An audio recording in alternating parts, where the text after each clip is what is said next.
Welcome to In Conversation with Brad Wendes. Another fascinating guest this week after a couple of weeks of me chatting about politics, so we'll maybe have a bit of that this week. But I've got Dr. Olly Medlicott.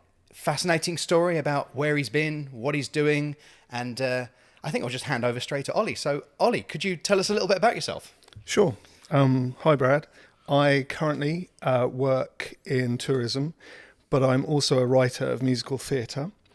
I've written 4 musicals and I'm about to produce the latest one, which is very exciting. I used to be a secondary school teacher. Before that, I did a PhD and some university teaching. I was also a part-time conductor. So yeah, there's a little pocket resume for you. Wow, that's a lot. So, growing up when you were a young man, what did you? Long time ago. It wasn't that long ago. What did you want to do? What was your aspiration, your goal when you were younger? Always loved the theatre, and I did a lot of acting in school and out of school. And my parents bought me a book by Simon Callow called Being an Actor, which is very Simon Callow. And I remember reading that. That was very cool. That was very interesting. His kind of description of his kind of early life, his training. And also very unusually at that time, he was openly gay, and that was threaded through the book. And for a teenager dealing with my sexuality, that was inspiring, not just because of the acting and theatre stuff, but also someone who was being openly gay in an era where that was still comparatively rare.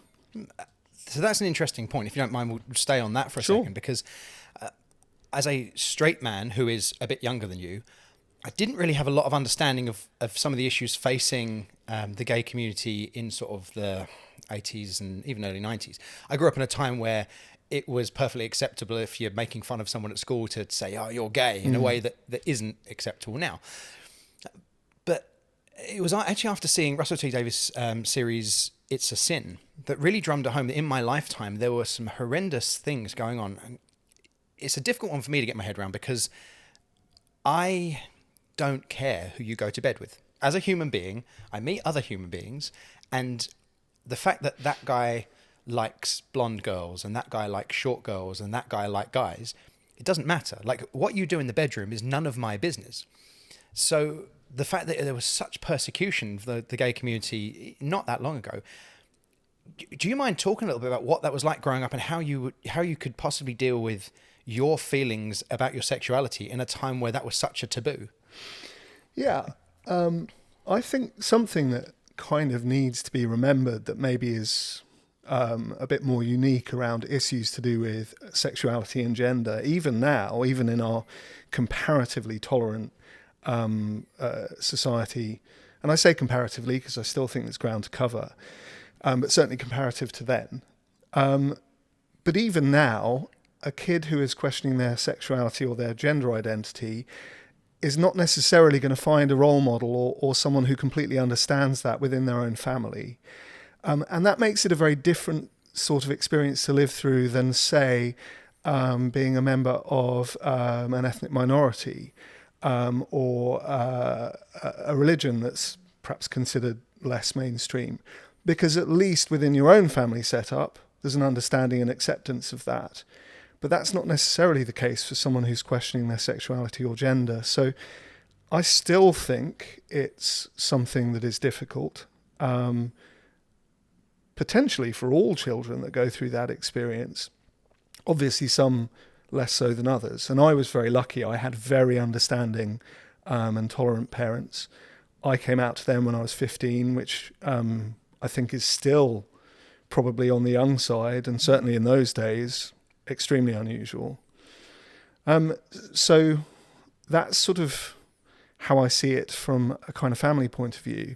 I mean, you were asking about a wider context as well, and I mean, you referred to It's a Sin. So I think it's referred to in that there was something called Section 28, yes, which was government legislation that basically prohibited the discussion. I think the phrase that was used was the representation of homosexuality as a pretended family relationship.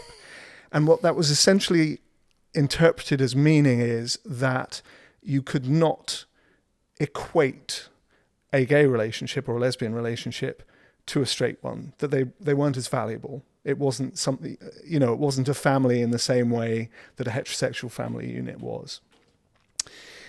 And again, I got very lucky. I remember there was a biology teacher at my school who I will name check because I think this is super brave of her to do. She was called Miss Markby. And she, in the lesson where we got to in biology, where she was expected to kind of raise the topic, she said, Section 28 demands that I say this to you, but I will say personally, my personal beliefs are different and that I don't agree with that. And that was really courageous at the time. A lot of teachers teaching at the time, and I know this from my teaching, working with colleagues who were teaching back then, a lot of teachers were absolutely scared to address the subject at all. So potentially she was risking her job to do it, and it meant an immense amount to me that someone would raise their head above the parapet in that kind of way. But of course, as brave as she was being, there was still that context that, generally speaking, society disapproved. Generally speaking, the government disapproved. So I was very aware that I was growing up in a context where maybe a minority of people didn't have a problem with it, but the majority view was, this is not a good thing to be. And of course, that affects you. It affects your self-esteem and how you view yourself. You raised a really interesting point there. Now, it's not something I'd ever considered. So straight away, in the first couple of minutes of this conversation, you've given me a new piece of information. When you're talking about minorities and underrepresented minorities, a black family or an Asian family, a young man growing up or a young girl growing up in a black family at least has people with similar experiences to speak to. You can speak to your parents about what it is to be an ethnic minority. Religious, you can, if you're a devout religious person and you're persecuted for whatever, you can speak to your family or your church about that experience. Generally speaking, a man and a woman have a child, they can't talk about a lived experience of being homosexual, because to have a child, you are inherently not homosexual. Generally speaking, there are exceptions. So who do you look to as a young man? Who do you look to for peers and support? In those days, as I said, it was comparatively rare for someone to be openly gay in public life. So those people had enormous importance. So someone like Simon Callow, who forged a very successful theatre career and latterly a successful film career, that was inspiring, because it was this can happen. And to read, he didn't write in a lot of detail about his kind of relationships, his love life, all that sort of thing. But to be able to read even just a little about it, I remember as a teenager kind of hungrily looking for sources of exactly that. I wanted role models. I wanted to understand what other people had experienced in order to shape myself and to kind of know what I might aspire to or experience. And I know that something you wanted to ask me, I'm sorry to preempt this. No, it's fine. But I know you wanted to ask me whether I think it's important, whether I think representation in art is important.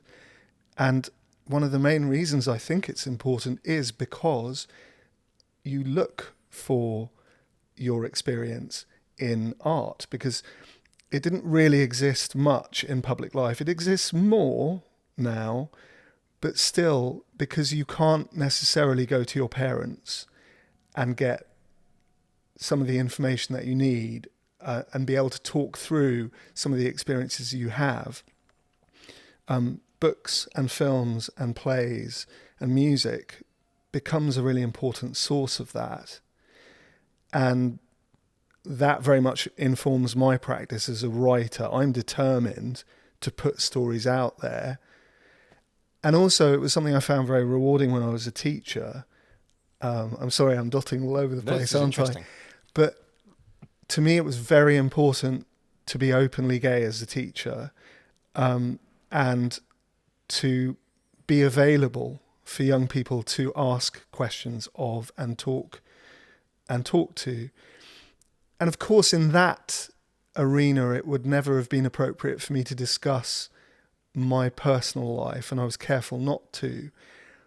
But to be an understanding sounding board and to be able to, in general terms, help someone understand what they might expect was a very rewarding part of teaching and a very important part of it.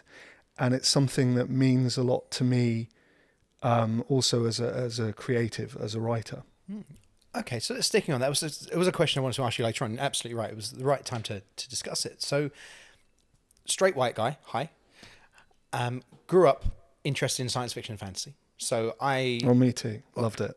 Yeah. So I really enjoyed, for want of a better example, the Terminator movies and the Alien movies with a female protagonist. I think the Aliens is one of my favorite. Get away from her, you bitch. Exactly. Fantastic. And even the Newt character in that being a young girl and there being that, motherhood relationship in Aliens, fantastic. And Sigourney Weaver was superb in that role. Yeah, amazing. Not sexy, and neither was Sarah Connor. Sarah Connor wasn't sexy. She had a great... Maybe not to you. But she had a great arc, being that scared, weak waitress into being the most badass woman by the end of Terminator 2. So growing up, having people that I didn't necessarily identify with but could see as heroes in a time where Arnold Schwarzenegger was, the de facto action star, or Sly Stallone, or those kind of action stars, big guns, big muscles. And, it's probably good that kind of thing died off and we now have more interesting stories. But I didn't differentiate between Alien and Predator, for example. That had very, very different protagonists. So now I'm looking at real big push for DEI, diversity, equity and inclusion in theatre and in film. And I wonder why that's important. Because I'm like, well, I watched films with female protagonists and I was like, that's cool. Why the South Park meme where Cartman's saying, put a chick in it and make her gay, does seem to be the way that some studios are going. Why is that important? Because for me, it's not my lived experience. So why is it important? I think, you touched on something interesting there, because you said that when growing up, you were able to identify with these strong female protagonists and find them just as interesting. I would hesitate to generalize and say perhaps that makes you unusual. But certainly I think it's fair to say that the people that finance art have always worried that an audience won't be able to make that empathetic leap. They won't be able to look at someone who is too different to them and put themselves in their shoes and be interested to do so. So I think that there has historically, well, not that I think, if you just do the math, and there's plenty of research around this, the enormous bias in art towards certain sorts of stories about certain sorts of people, it kind of bears out that what I'm saying about that sort of producer anxiety. And I think you're making an interesting point, because you're saying effectively, I think in a way you're saying maybe audiences aren't that limited in their ability to empathize. But I think perhaps you don't see the power that it can have if you're a person who doesn't see someone very like them represented often, because you do. You describe yourself as a straight white male. You do get to see that all the time. And you get to see a tremendous range of types of people. So you take it for granted that a straight white man can be aggressive, can be very passive, can be a hero, can be a villain, can be funny, can be not. All of those sorts of things.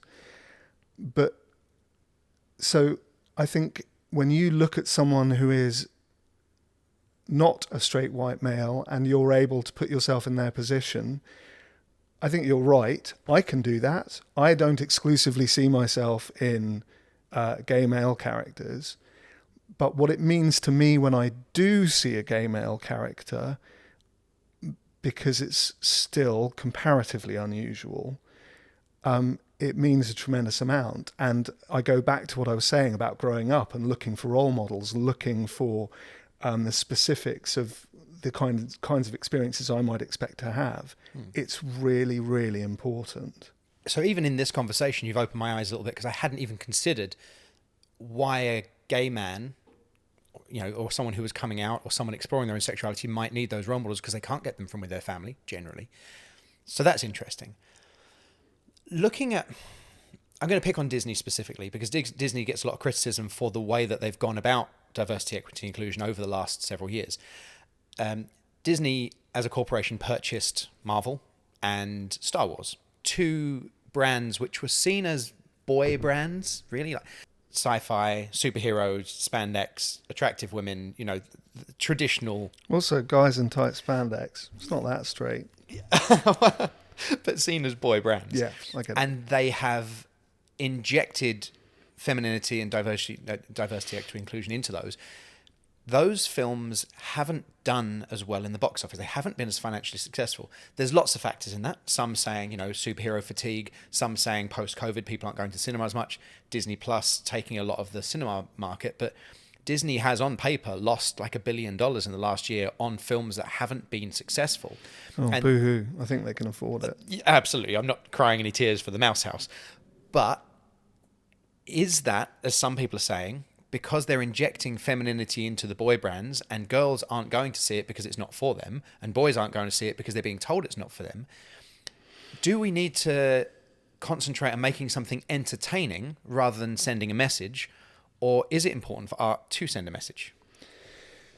I'm going to, rather than talk about the specifics of superhero and movies, which to be honest doesn't massively interest me, I'll kind of answer what you've said last, because I do think that's interesting.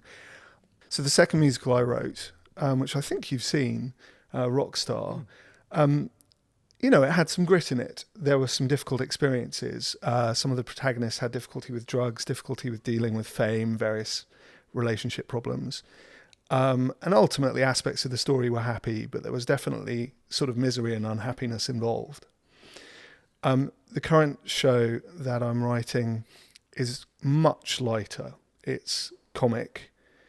And there's a dark undertone because the setting is the 1920s, and two of the male characters fought in the First World War, and there's a certain amount of trauma in their background because of that. But largely, it is a very happy, positive thing.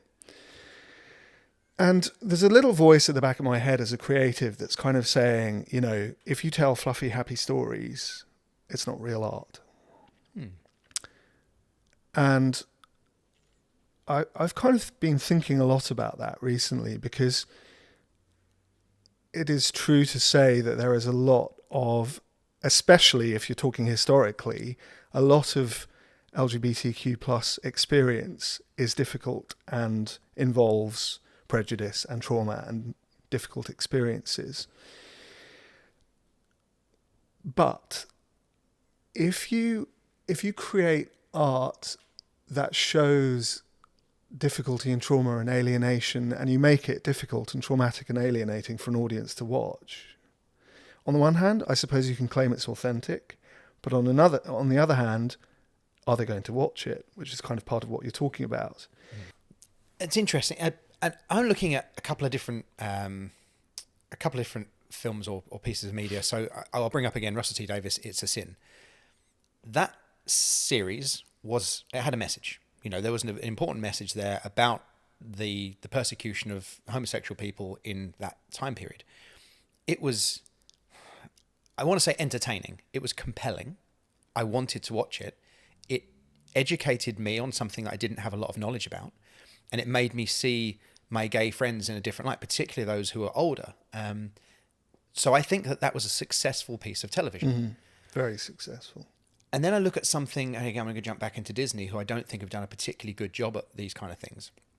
And I look at, I think it was Rise of Skywalker, where there is a lesbian kiss towards the end.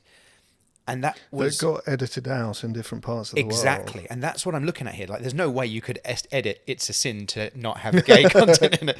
Whereas I'm looking at that, But I don't imagine it had a huge distribution in China, for example. No, but when you've got a big corporation that's putting things in to pander to an audience, and that's what they're doing, they're trying to look like they care in a way that can be edited out after the fact to sell it to others. And I find that hypocrisy. Where are your principal characters? Yeah. Who are, these things? Yeah, and I find that hypocrisy jarring, and I think that's why that rubbed me up the wrong way. Or something like Thor: Love and Thunder, where they've completely cucked Thor. They've instead of just elevating the female characters, you've got a couple of girl bosses, and they make the strong male lead kind of play second fiddle and be a bit of an idiot. And I think you can elevate, the black characters, the female characters, without making a mockery of the white male. And I know this is like my white male tears, but there's more of that happening now where they're neutering the strong male character to elevate the others. And I think you can have Sarah Connor, you can have Ripley. Is your resentment of that because you don't see it as a authentic character arc for that character? Is it because you have an investment in Thor as a character rather than because he's a straight white male? I'm just curious. Yes, absolutely. Because I really enjoyed the sort of the self-deprecating, the laughing at himself, both from the point of view of the actor doing it and from the point of view of the character doing it. I personally very much, I've said I'm not a particular fan of kind of superhero stuff, but there is stuff I love. I think The Boys is an amazing series as a satire of, sort of corporate greed. In so many ways. That's a bit of a tangent. But yeah, I enjoyed, who doesn't enjoy Chris Hemsworth? But I enjoyed him sending himself up. And to the degree that Chris Pratt does it was quite fun. He's somewhat problematic in other senses, but let's not go there. That is actually an interesting point, because there are those who don't like Chris Pratt and his portrayal of characters because of his conservative Christian beliefs.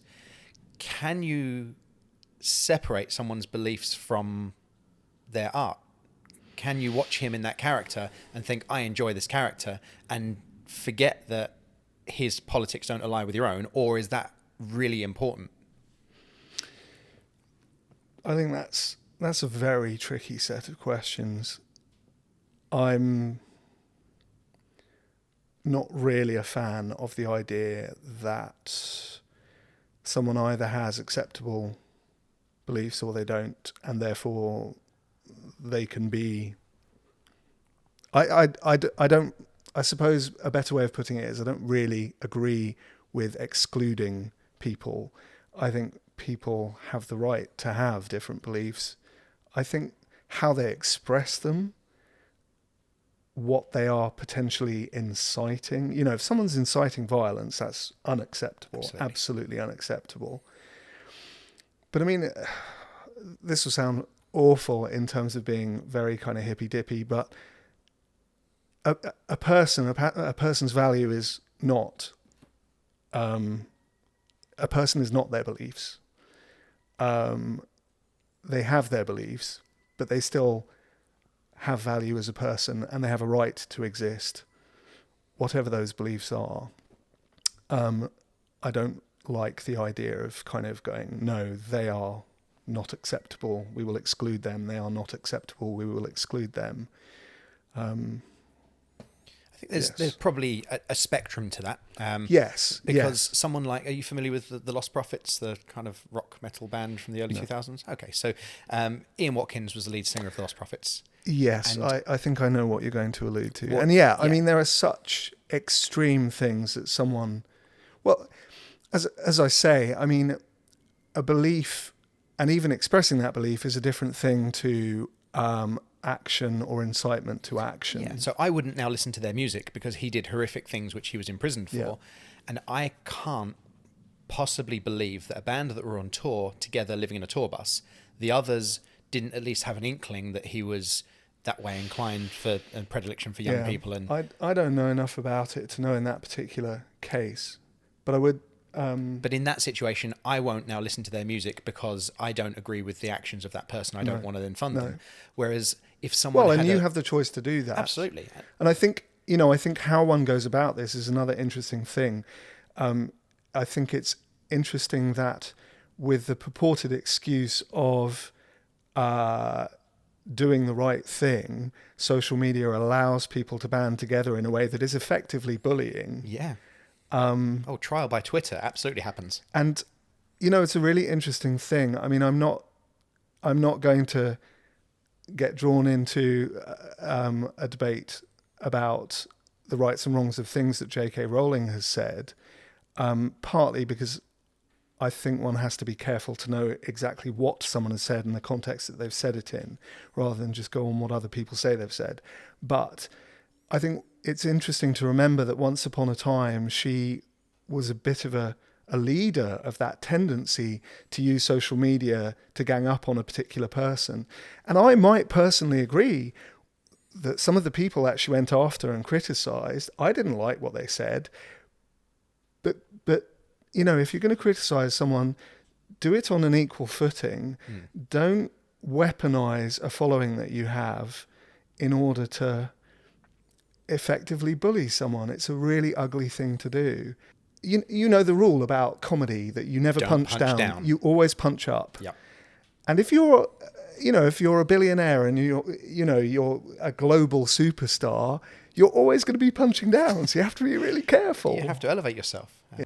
I'm glad you mentioned don't punch down, because that is something you do see people that are incredibly famous picking on, whoever that's beneath them. And you're right, you don't punch down. I mean, that was a lot. That was a lot of diving into things. I want to know a little bit more about. Can I loop back? Sure. Someone that I would say, just apropos of what we were just talking about, someone I have immense respect for, though I disagree with him on all sorts of things. There's an LGBTQ plus rights activist called Peter Tatchell, and famously he said that he believes in defending the right of someone else to offend him.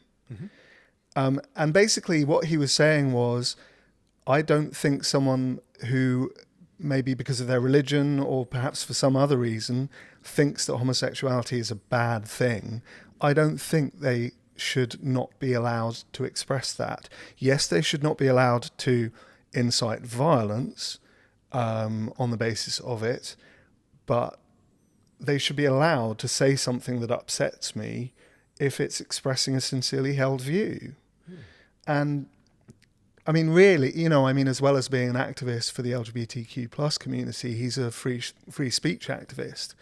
And he's done some amazingly brave things in his life.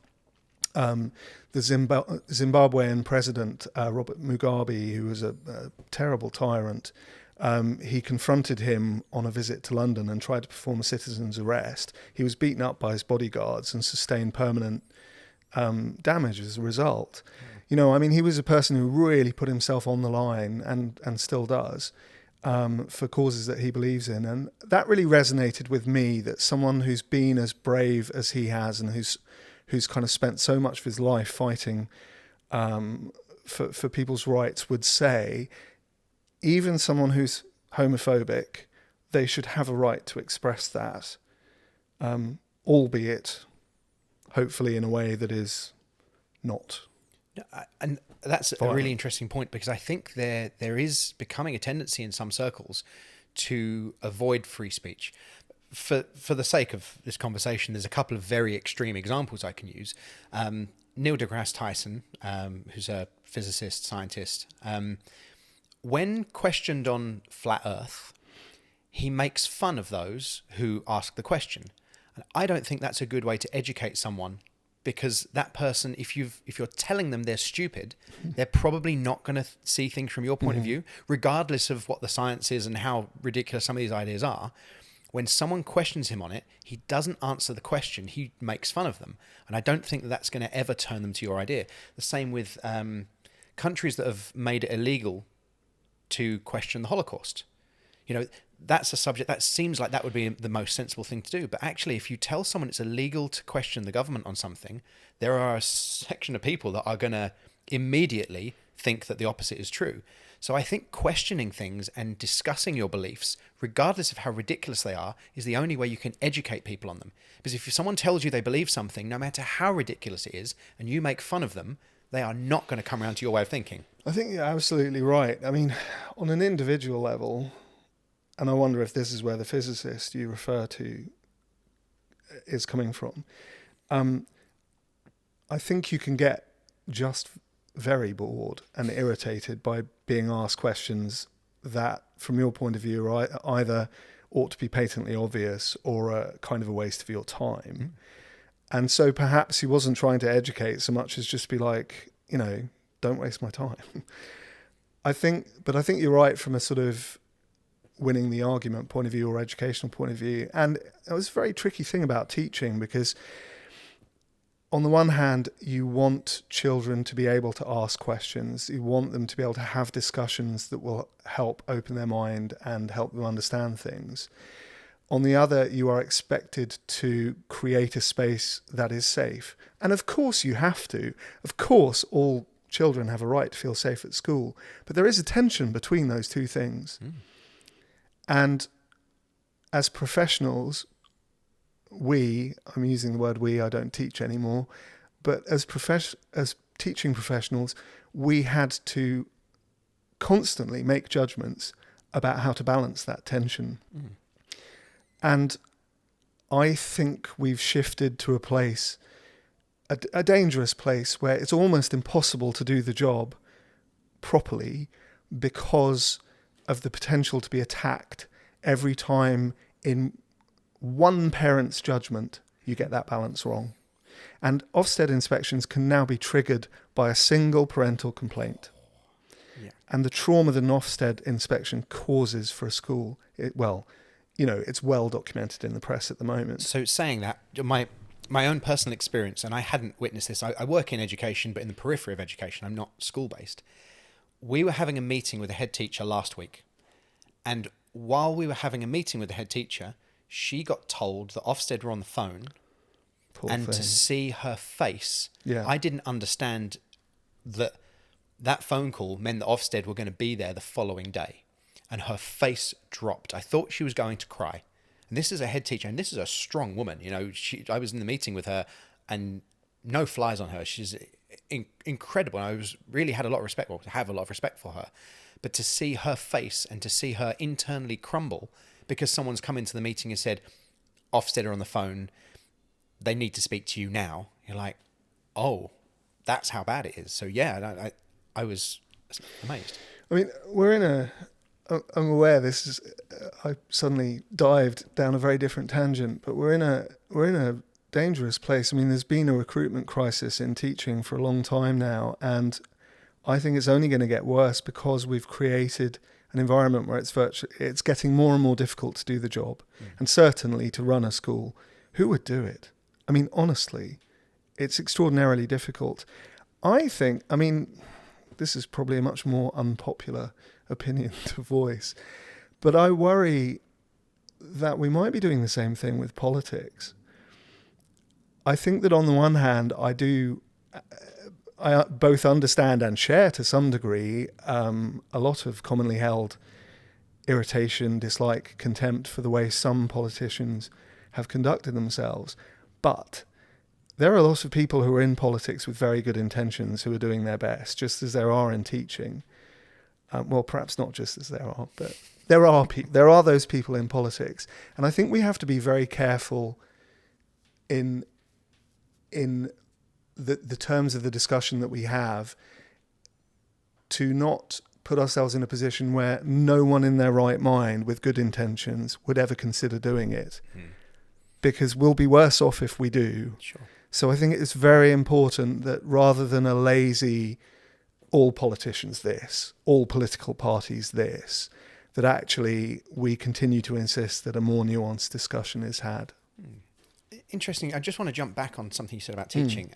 So I taught in a primary school 2 weeks ago, and I was shocked at the environment, because I don't often do. We were teaching year 3, and I wonder if we've created a space that is too safe, and is having a really safe space, meaning that the children aren't getting taught resilience, because as it's not pleasant, but you fall over and you skin your knee and you know not to fall over again.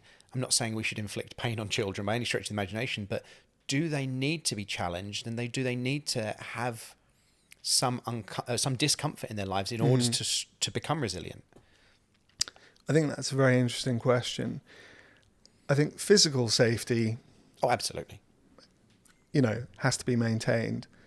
I think I was often struck when teaching about the question of bullying, because I think most of us, if we look back, can probably think of instances where we felt that we were bullied.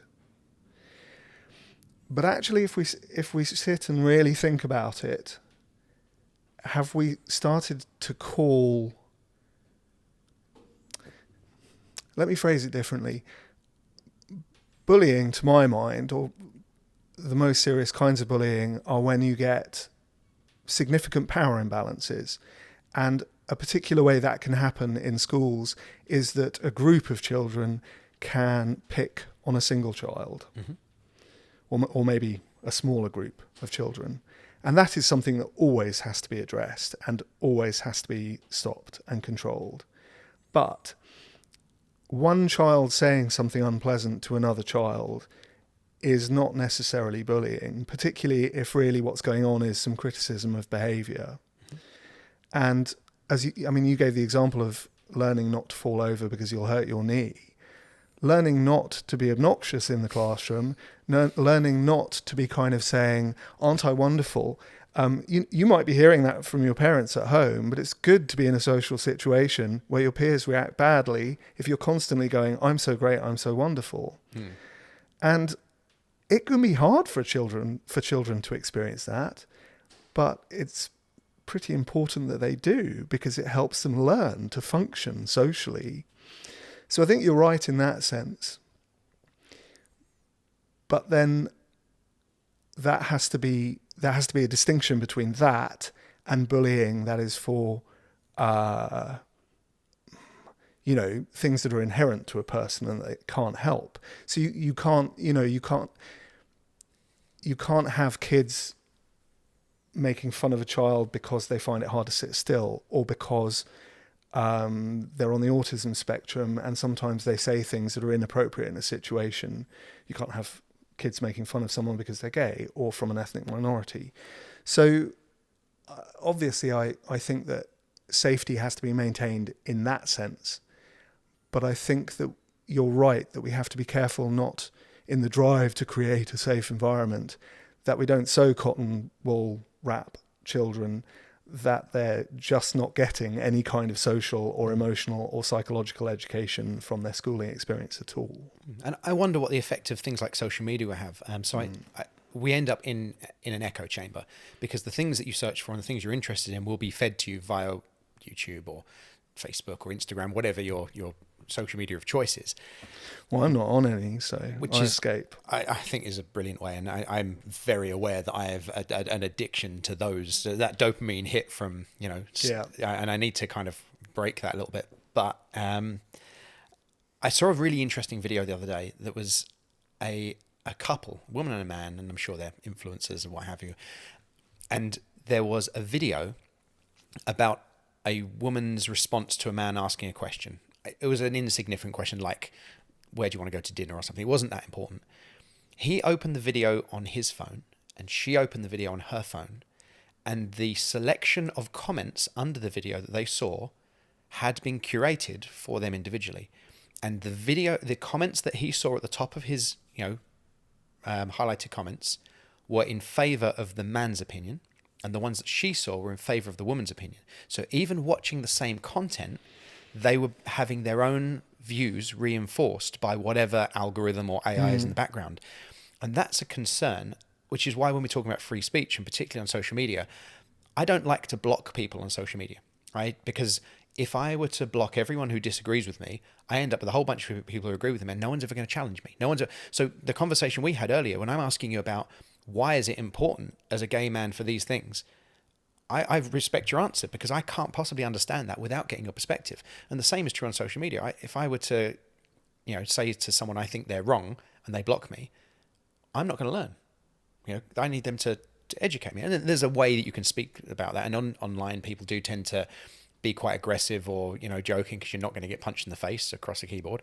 But I think it is important to maintain relationships with people who do have differing opinions to you, and have those conversations. Very much so, yeah.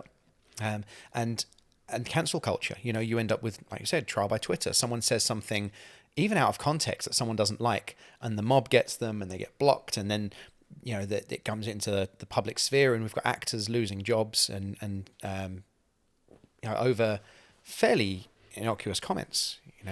I think something I find particularly troubling in that is people being sort of hanged from the yardarm for things that they said sort of 10 years ago or 15 years ago, especially if they said them when they were still quite young. Yeah. I think, sometimes the liberal left, and I would include myself in that in terms of my political and social views, I would include myself in the sort of liberal left kind of viewpoint. But I think sometimes the people who are a bit more inclined to be kind of authoritarian about how, exactly the sort of thing you're talking about, oh, so-and-so's persona non grata because they once said this. I think they forget that some of their heroes, could be seen as just as guilty. I mean, a good example is Obama, at the beginning of his presidency, was against gay marriage. And then after a few years, he said his views had evolved because he'd listened to people and he changed his mind. Well, that A, that's very mature of him, and B, that's human nature. We all change our opinions and beliefs when we're faced with different viewpoints and perspectives, and people need to be allowed to do so. Yeah. And that's a huge danger about this kind of crazy social media echo chamber that's been created, that it's going to oblige people either to create some kind of strange fake persona that is sort of impervious to any possible, future-proofed against any possible criticism, or, well, I don't know what the alternative is. I mean, I think we all have the choice to disengage, and that's been my choice. I don't want to have my thinking controlled by algorithms, by billionaires who decide, I think the world should be more like this, so I'm going to buy large social media platforms and mass manipulate opinion. So disengage. We all have control about where we get, well, we don't have control, but we all still are fortunate enough to have choices about where we get our information from. And it's sad, isn't it? I mean, once upon a time, the point of social media was that it was democratizing. It allowed anyone to be able to express an opinion. It allowed everyone to potentially seek alternative viewpoints, alternative sources of information. But what it's actually become, because of the comparative lack of regulation to more mainstream media sources, it's become a place where manipulation is the norm. And I think you're right to be concerned. It's a very, very dangerous and frightening thing. Well, the internet used to be the Wild West. And I think about, we would have unfiltered access to the internet when I was as a teenager. I grew up without computers and was in the generation where we started to get access to the internet when I was in my 11, 12. And don't you think, thank God, we weren't teenagers with the internet? God knows what would be the footage of me that would be online. Absolutely. If I'd had my stupid years when the internet existed. I'm so glad there was no social media when I was 18 and no camera phones. Anything stupid that I did as a teenager, the only people that know about it are the people that witnessed it. Yeah. And I'm immediately remembering some things that I'm like, that was funny and it was harmless, but I'm glad that there's no evidence of it. I mean, I do wonder if we're in a time frame that, I wonder if in 10 years' time or 20 years' time, people are going to look back and think, oh my God, children were allowed access to social media. That's ridiculous. That we might come to have lived in an era where because the dangers have been recognised, that stops being acceptable. And it's interesting. There do seem to be movements gathering popularity, gathering pace, where people are sort of saying, let's be parents that shield our children from social media. And I mean, it's interesting, isn't it? I suppose I might come across as a bit self-contradictory about this. I was talking earlier about not creating an overly safe environment for young people. But I mean, I think we're becoming aware that social media is a very, very dangerous and damaging thing, at least potentially, and for young people in particular. So we were at a family barbecue recently and chatting to one of Tasha's family who had barred their teenage daughter from having social media. And that was met with resistance at the age of 13, 14, 15. That member of the family is now 16 years old, and the parents have said, well, you're 16. If you want to open social media accounts, you now can. And she is now, as a 16-year-old, thankful to her parents because she said she looks at her peers who put so much of their self-worth and their value on stuff that was on social media because they've been exposed to it since they were 12, 13, 14. She's now 16, which isn't particularly mature, but certainly older, and she doesn't care so much about social media now, not as much as her friends do. And she said she sees her friends have mental health issues and feel like they're not as valuable or feel like they should be compared to other people they see on social media because they've been exposed to it for so long. And this 16-year-old is like, actually, I'm really glad my parents didn't let me have it. So even at that age, to accept that it's not a good thing is quite healthy, I think. Yeah, yeah. And I mean, it's interesting here, we can loop back to what you were talking about, what you first raised with me about the importance of representation. One of the dangerous things about social media is confirmation bias. That if you hold opinions or beliefs or prejudices already to some degree, and then you see material that agrees, it has a reinforcing effect. And the more of it you see, the more reinforcing. And all of us, just in life, we look for things that confirm our existing view of things. So we're not really very good at being objective in that sense. We don't gather all evidence to form an opinion. We have a tendency, unless we counteract it consciously, we have a tendency to look for the things that reinforce things we think already. Yeah. And one of the values of showing many gay stories is that people stop thinking this is what gay lived experience is, because they'll see a range of experiences, and and the same for any minority. And that's why you need multiple characters, multiple stories being told to explode that idea that there is a kind of single set of characteristics. There are a lot of ways in which I'm a stereotypical gay man. I like Kylie. I like Kylie. I sometimes dress quite, well, actually not today, but, I mean, there are various ways in which I can be quite stereotypical, but there are lots of ways in which I'm not. But stereotypes exist for a reason. It's an exaggeration. Well, part of the reason is confirmation bias. Yeah. Once the stereotype begins, it's very, very hard to shift it. Yeah, like if someone pulls out on you and you drive past and it's an Asian person, you're like, there's that confirmation, there's that stereotype that Asian people are bad drivers. And I don't think I'd ever heard that stereotype, but yeah, as a potential example. Whereas 10 white people might have pulled out on you, but it doesn't confirm your bias, so you forget it. It doesn't sit in your memory. Yeah. Yes. And I think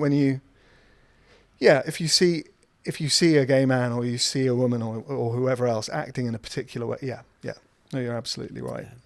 And as you mentioned, social media just reinforces that to a whole nother level. I mean, the bottom line is we are mildly evolved apes. We're not supposed to have access to the entirety of human knowledge at your fingertips 24 hours a day and be contactable 24 hours a day. Something that you and I will remember is, you'd phone your friend's house and they'd answer the phone and you'd talk to them. Like, even phoning someone now feels quite intrusive because someone can contact you any time of the day or night. I don't know. It's funny. I mean, I would say I'm delighted with that change because I was always a person that was deeply uncomfortable phoning. I still don't there's almost no one I like talking to on the phone. I have to know someone super, super well. And I think part of the reason is because you don't get any visual or physical cues. So you can't read someone and read what their responses are in the same way as you can when you interact in real life. Yeah. And having that section of communication removed, I find it stressful, really stressful. And only so if I'm talking to someone I know super well, I can kind of fill in the gaps myself for the most part, so it's not stressful. But yeah, I don't miss that era. Or just turning up at someone's house and knocking on their my door. God. Imagine doing that now. You'd be like a psychopath if you've just gone and knocked on the door. Hi, how you doing? Can I come in? No. But when we were younger, you would go out and you'd be out. No one would know where you were. Or you'd tell someone where you were. And if you wanted to meet your friends, you'd either go to their house or you'd just know where they'd be. Yeah. If you arranged to meet someone, you'd have to show up because you can't text them and say you're running late. I don't know. There's pros and cons, but I do kind of miss not being contactable.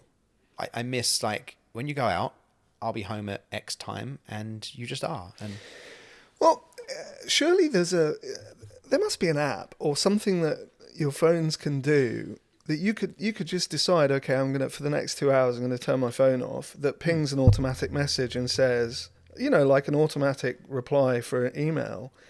I mean, a type of holiday, I don't know if I should admit this because it's not very environmentally friendly, but a type of holiday I find very relaxing is a cruise. And part of the reason I love them is because when you have a day at sea, no phone signal. you're not contactable. Well, I mean, you can get Wi-Fi, but the packages are obscenely expensive. Yeah. So you switch off and it's just, this is bliss.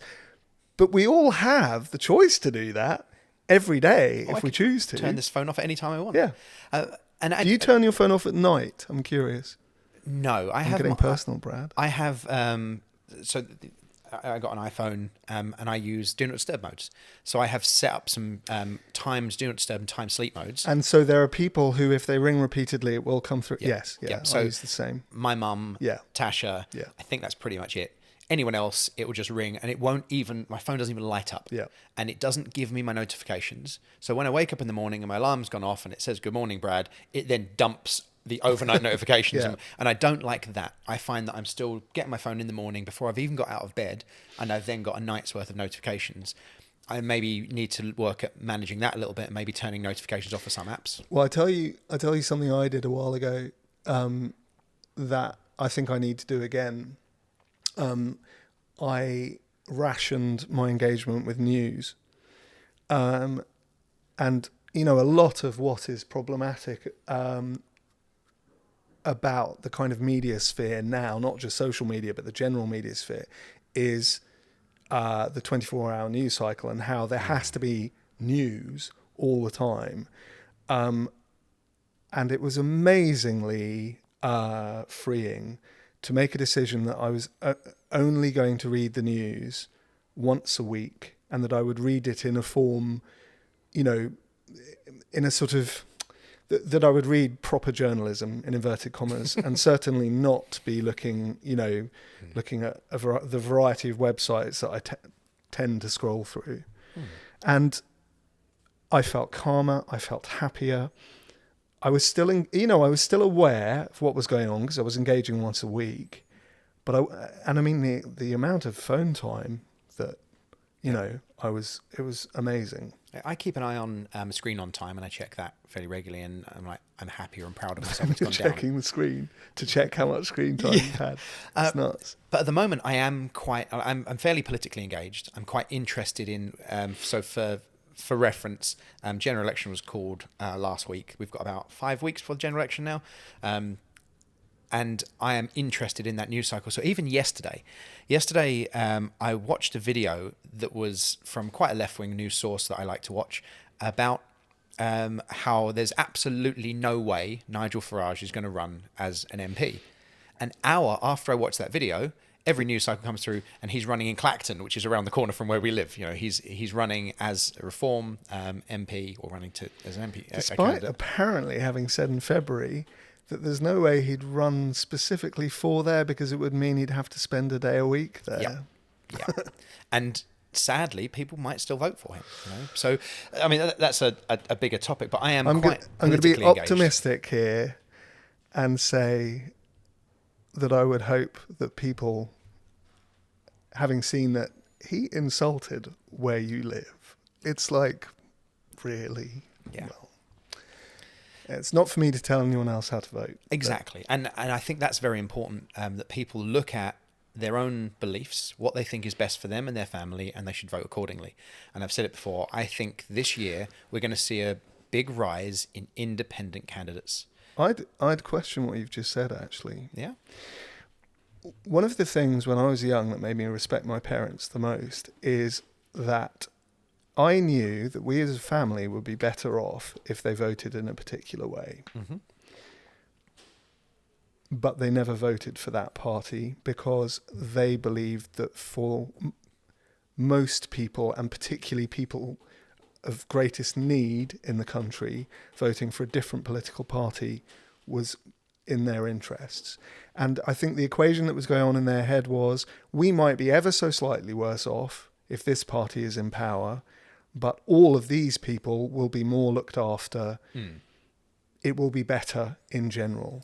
And for me, that kind of commitment, if you like, to society and to community, it was an immense source of respect for them, for me. And I think that there are a lot of people that I wish would perhaps adopt that attitude. Yes, certainly people that Because in our people circles. who are well off. Yeah. It's like, you don't need to be more well off.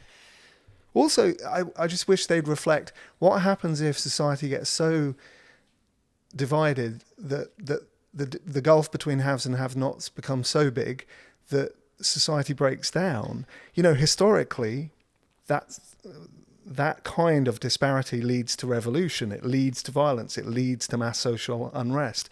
And that's in no one's interests. So, please, if you're in a good position, comparatively comfortable position, please reflect on what's best collectively rather than just for you. There is asking capitalists to be socialists, and I think that's where we get the problem. And we get the footballification of politics, which is so damaging, where people are like, I'm never going to vote for them because my party is this one. It's not your football team. No. You don't support them through thick and thin. You got to look at what's right. And I say what's right for your family, but what you believe is right by your own personal morals, rather than what's financially right for your family is what I mean. Like what aligns with your own morals. And if your morals and your beliefs don't align with mine, and you voted for what you believe, then so be it. But for God's sake, go out and vote. So it's interesting talking about social justice issues because, again, to loop back to an earlier conversation, I saw a new musical on Saturday in the West End called Standing at the Sky's Edge. And it is set on a council estate in, let me get the town right, Sheffield. And it tells the story of 3 different occupants of one apartment in this tower block at different periods of time. So one of the sort of families occupying this space is a steel worker and his wife and the child that they eventually have. In another era, it's a family of Liberian refugees, and then in another era, it's a lone female yuppie who's bought the flat after gentrification, and it's fabulously, it's a set of stories fabulously told. It's a really, really beautifully crafted piece of theatre. And for me, it was so wonderful to see a new musical that was not based on an established intellectual property, a film, and that told resonant, interesting stories about different sets of experiences that were all tied together by something. I saw it because an actor I know a little bit is in it. And thankfully he was very good. I don't know about you, but I dread seeing people I know in things because you're kind of like, what am I going to say if it's shit?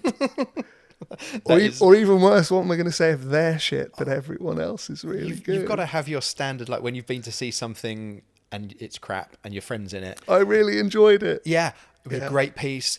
Aren't the costumes fantastic? Wow, look at that set. Yeah. Really like the music. So interesting you should say that, because that's something I've been espousing for a little while now, and I'm really, really glad that you've brought that up, like unprompted, because there is a huge amount of regurgitated shit coming out in the world of media. And I hope that now we're going to see a resurgence of independent and a new media, because we've done reboots and rehashes. Selfishly, I long for that. 3 of the 4 musicals I've written have been original stories. The other one, well, yes, it's based on established property, a book, but it's a book that is, I think, sufficiently general in its meaningfulness. And I mean, it's something that's been said many times. It's the Oscar Wilde, The Picture of Dorian Gray. And, you know, it touches on so many themes, narcissism, isolation, sort of touches on issues of sexuality, all sorts of things that are very general, and it's been done in so many different ways. But I think, you know, as someone that writes original material as well, I feel very frustrated at how much, in terms of financial resources, gets directed towards the safe bet. And I get it, because musical theatre particularly is an extremely expensive art form. But, you know, it's like, well, how does intellectual property that is valuable come to be in the first place? Because people invest and take risks. You know, and please. The lack of risk in the entertainment space at the moment, I think we're seeing, like, budgets are huge. So studios are playing it super safe, and they're not getting a return. So we will reach a point where they're not going to do another reboot or another remake or a 10th sequel or prequel. They've got to come up with new stuff. I feel like that about theatre as well. Personally, I like theatre best if it's in a sort of space that's probably between about 100 seats and 500 or 600, because you have enough immediacy and intimacy with what's going on. You know, you can see the flecks of spit, you can see the whites of their eyes, you can see exactly where their eyes are looking. And that's when theatre lives. If it's in too big a venue, and particularly if it's overwhelmed by spectacle, you know, I mean, sometimes spectacle can be amazing. I mean, that wonderful production of Company, Stephen Sondheim, that sort of took place in the kind of boxes, and they did amazing things visually with it. But perhaps you lose a little bit of, you know, of the humanity of a piece if you overwhelm it with spectacle like that. And I would say all of the most amazing theatre experiences I've ever had have been in that kind of size venue. Yeah. I've had some lovely experiences at the Globe, because you're standing there on the floor, 10 feet away from the actors, with no real tech, and it's amazing. Yeah. And I know that's like taking it back to where it was, and there's a lot more that we've done since then, but I really enjoyed that experience, standing there on the dirt floor watching actors act a piece on a stage. I mean, that said, I remember seeing Starlight Express age 10, and I was like, they're on fucking roller skates, this is incredible, you know. And I mean, there's definitely a place for an experience that is kind of wow in another way, but the stuff that really gets you, that needs to needs room to breathe. Previous version of Les Mis, I forget what theatre it was in before, wherever it is now, where they still had the enormous barricade and the revolve. Well, it was at the Palace Theatre for a long time, which is where Harry Potter, the Cursed Child, is now. I think that's maybe where I saw it the first time, and it was enormous. And I say the revolve the barricade comes down and it revolves, and it's an enormous spectacle. Yeah, it was amazing, and it blew me away. And when I went to see Les Mis again in the smaller theatre, wherever it is now, Queen's, I think, and I was a little bit disappointed, not because the performances weren't as good, but it wasn't the spectacle, and that's what I'd come to associate with Les Mis, that it was this enormous show. But then maybe that's particular to Les Mis, because it's epic. It's about a whole period of time. It's about a whole movement. I mean, arguably, it's about the very idea of revolution, how it comes about, and what its consequences are. And I think perhaps that needs a kind of scale. But I mean, a lot of the musicals I love the most, particularly Sondheim, tends to lend itself better to a more intimate setting. Yeah. And I've been lucky enough to see, there was an iconic production of Merrily We Roll Along, I think 2017-ish, that kind of time. And luckily for me, I saw it at the Menier before it transferred to the West End. I saw it again in the West End. And it was still wonderful, but because you were that much further from what was going on, it just didn't have that real emotional punch that it had in that smaller venue. So I worked on Into the Woods in Bath. Loved that musical. Directed by Terry Gilliam. It was a fantastic... Oh my gosh. That was absolutely fantastic. Well, that in itself is an interesting story, because I think I've told this one before, but I'd said that after my daughter was born, I was going to take X amount of time off of work, and I wasn't going to be disturbed by work. And I got this phone call, and it was Terry Gilliam phoned me up and said, "Holy shit, dude! Can you work on Into the Woods in Bath? It's this date, this date." So my daughter, or like my child, is due to be born that week. I can't. And they said that you've been highly recommended. We really want you on the show. Can you come? And I was like, let's see what happens. And I was adamant I wasn't going to work during that period. And I was there holding Poppy in my arms while Tash is still in theatre.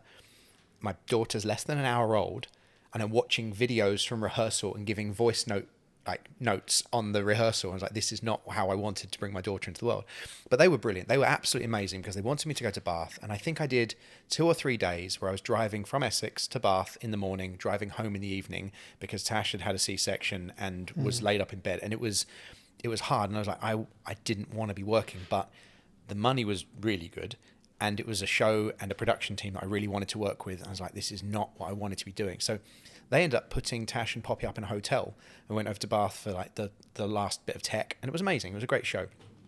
But it was quite big. It was at Theatre Royal in Bath. And it was probably bigger than I would expect a Sondheim show to be. The set was huge. The technical side of things was impressive. But it works great for that show, I think, because, well, the Woods. Yeah. And because it's sort of a show about human experience and kind of and passing from childhood into adulthood and acquiring a more nuanced and difficult view of the world. And I think, again, that's a sort of, it's not epic in terms of history or sort of geographical scope, but it's epic in terms of the landscape of the human soul, I think. I think it's the most magical show. But I can see that actually that needs a bit of space. Yes. Have you seen Come From Away? No. Okay, so I highly recommend Come From Away, because on a minimalist point of view, or from a minimalist point of view, it really impressed me. It's a cast of 10, and the entire set is 10 chairs. It's a small stage, it's a relatively small theatre. Cool. Yeah. But when the cast played lots of different characters, and from their physicality, there's no costume change, there's no huge production value. It's just where the chairs are and their physicality and their voice. And I am so invested, and I'm in that room, whether they're in an aeroplane, a bus, a schoolroom, out on the street. You are there, and in your mind's eye, you're transported to wherever they want you to be, with nothing more than 10 chairs on stage. It was incredible. And that is wonderful when it works. Yeah. When it doesn't, it's excruciating. Yes. And I think, it's a safer bet to have a more elaborate set and stage, because, then if it's a little bit more hit and miss, it's not going to be embarrassing in quite the same way. I wouldn't want to see an amateur version of Come From Away that was done the same way, because I don't know. Like the performers in that show just nailed it. Absolutely nailed it. Well, you touched on something interesting there. I know what you mean when you say I don't want to see an amateur version of that. A bad amateur exactly. version. Yeah. Because I think the boundaries are very blurred in terms of quality. I've seen some awful professional stuff, and I've seen some amazing amateur stuff. There are lots of people who are theatre practitioners who do it in an amateur sense, who trained, who've been very good, but have done other things for various reasons. Maybe they get a different job because it supports their family better. Yeah. So I think I think we have to be careful with that distinction. I mean, you know, I alluded earlier, I work in tourism, but I also write theatre. Well, I don't make a living from writing theatre. Maybe one day I will, if I'm lucky. But, you know, I have to do something else. And I was a bit shocked. I mean, talking to an actor who's in an active friend of mine who's in a musical currently in the West End, he has to do side gigs. He's in something in the West End. He's a reasonably big part. Yep. Doesn't really earn him a living. And that's not acceptable. Well, Gary Turner, who was in the podcast way back, who's like my second guest, was in Emmerdale. Right. He graduated from RADA, got a job on another soap opera, then ended up in Emmerdale. So his experience of being a jobbing actor was very different to a lot of other people's. Yes. So when he came out of Emmerdale and was like, oh, I'm not going to take that because it's beneath me. I'm not going to take. And he ended up working in bars, working in cafes, and having to go like, actually, I will go to that audition and I won't be so picky. But he had to learn that quite a way on in his career because he'd been fortunate enough or talented enough or whatever you want to say to jump out of RADA and straight into a gig. I mean, a long time ago, I had someone I dated a little bit, but more a friend than anything else. And he had a few years as a stage actor and then suddenly got some very lucrative and high-profile TV work, and he went a tiny bit off the rails because having the reverse experience, you know, scraping a living together and then suddenly making some money, I think that was a bit destabilizing for him. But I don't know. It's a funny business, isn't it? I don't know enough about the economics of West End theatre to know whether it's realistic or how much more it's realistic to pay actors. I would be interested. But that's a reflection of the world at the moment. I think. Yeah, lots of people have to have second jobs. Yeah, yes. And that's the society we live in, and I don't think that's right. You know, if you work 40 hours a week, wealthy people, take note. Yeah, if you work 40 hours a week, you should be able to live and eat and have a reasonable quality of life.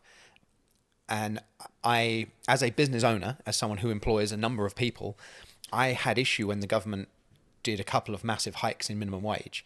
And that's not because I don't think those people deserve it, but I feel that was a popular policy for the government to announce that didn't actually cost the government any money. Mm-hmm. They're putting the burden on small business, and that's going to put cafes and bars out of business because they're already up against it with the rising cost of power, the rising cost of rates, the rising cost. I mean, I could talk about VAT for days because the moment, for those that don't know about how VAT works in the UK, when you turn over £90,000 a year, you start paying 20% of your turnover to the government.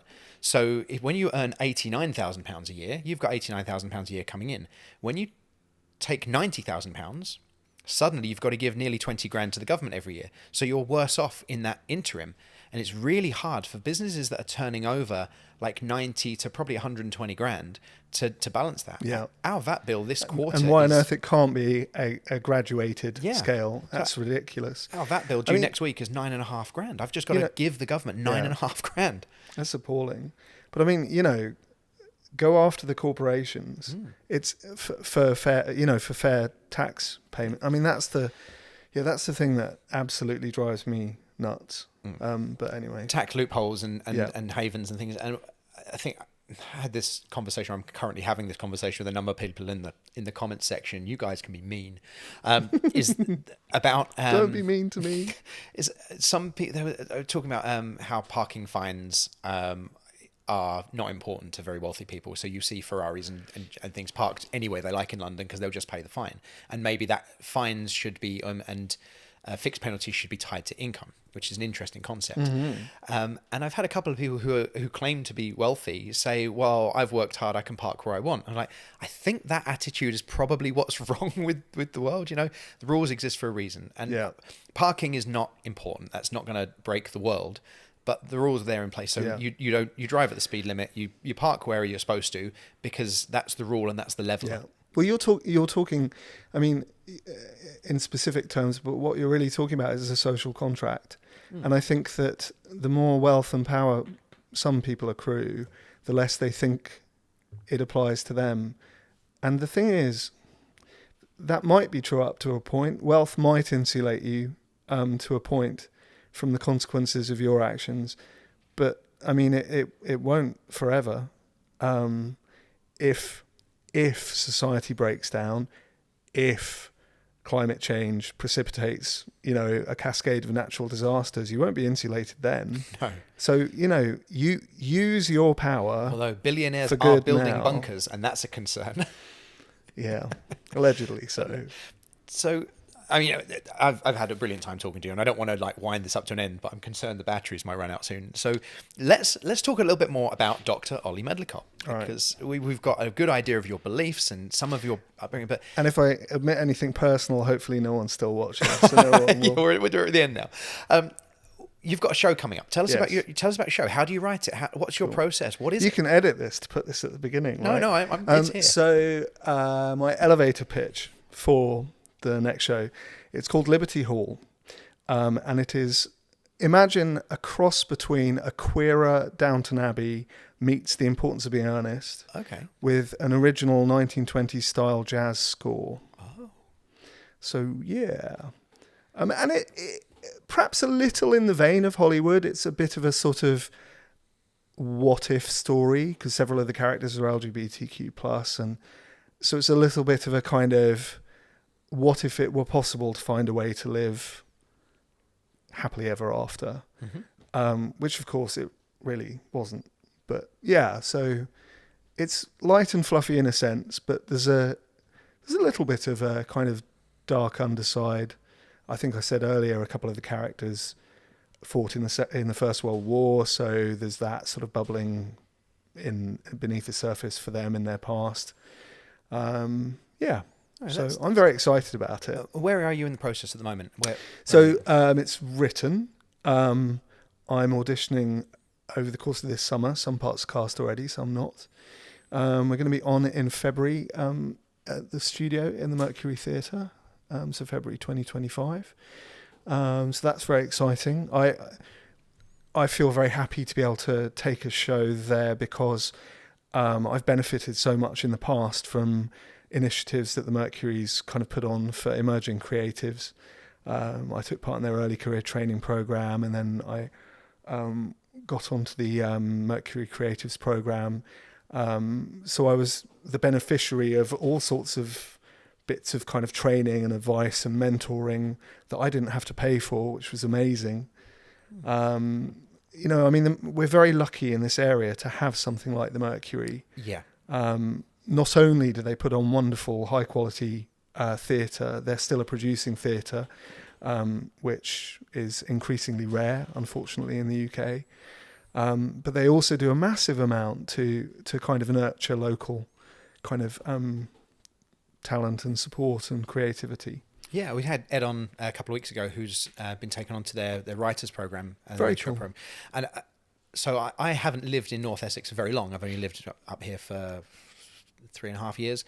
And the creative culture and the number of filmmakers and theatre people and musical people that live and exist around Colchester is amazing. Yeah. Like moving from sort of closer into the city and then kind of moving out in Chelmsford and Braintree and Witham and now up to Colchester, it's a vast difference. And how much importance there is in the arts in North Essex is amazing. And I think that community is... It's special, and I think... I hope people don't take it for granted, because I've lived in other parts of the country. I moved to Brighton a few years ago and stayed for a few years. And I mean, the art scene there compared to the art scene here is a bigger city. It's got a university. Well, Colchester does too. But I mean, I think it tends to be seen as a sort of quite arty and bohemian city, but it doesn't have anything like the cultural life Colchester does. We're very lucky here. And I think the Mercury plays an important part in being a sort of focus for that, and also in kind of giving back. But it's not just the Mercury. I mean, the Headgate is fantastic. There's the Art Centre, and a lot of talented, energetic, enthusiastic people like you. Yeah, just to kiss your ass for a second. No, but that community is important, and you go to these creative networking meets and you see the same people, and they'll have maybe different hats on, or someone will say, oh, you've got to meet so-and-so, and it's like, oh, Yeah. I know that person, I was at dinner with them last week. And there's a sort of generosity of spirit here. People don't see each other as competitors. There's a kind of recognition that actually, if you are generous, if you're introducing people to people, if you do what you can to muck in and help other people in their projects, that's going to come back. Yep. And again, that's certainly not the case in other parts of the country. Brighton. Sorry, Brighton. I know there's lots that's lovely about you, but sadly, my experience was not great. So yes, I think we're really lucky here, and long may that last. Excellent. Well, thank you so much for coming on. Really, really interesting chat. And as is always the case, it goes in a different direction, but stays fascinating. I was really, really interested to hear about your upbringing, and educated me, and hopefully educated some of these people about experiences they haven't had. So thank you for coming on. Thanks, Brad. Cool.